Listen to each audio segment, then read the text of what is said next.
Hello guys! Welcome back to my YouTube channel!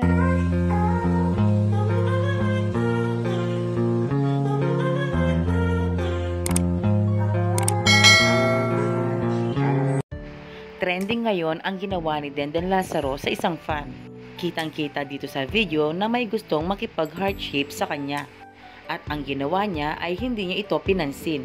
Bagkus, ang mga Creamline girls ay magiling na nakikipag-heart-shape sa isang fan. Ano kayang nangyari kay Denden Lazaro? Bakit ganito ang kanyang reaksyon? Nasabi nga ng ibang fan, may attitude na daw na snob si Denden kahit noon pa. Matatandaan, noong nasa Choco pa lang si Denden ay nagkaroon na din siya ng snob issue kasama si Dina Wong.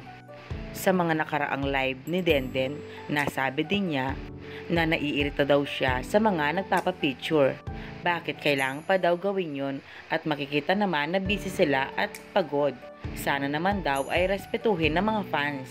Kaya siguro ganyan na lang ang pananaw ni Denden. Nagkaroon nga ng samot-saring komento sa sinabi ni Denden.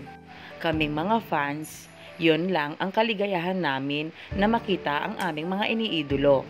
Sana naman sa simpleng picture lang o selfie ay mapagbigyan kami. Dumadayo pa kami para lang makita ang aming mga iniidolo.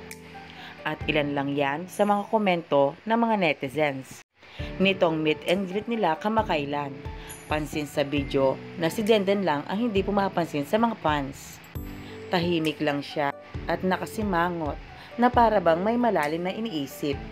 Kaya siguro ang mga fans ay natatakot nang lumapit sa kanya at makipag-selfie.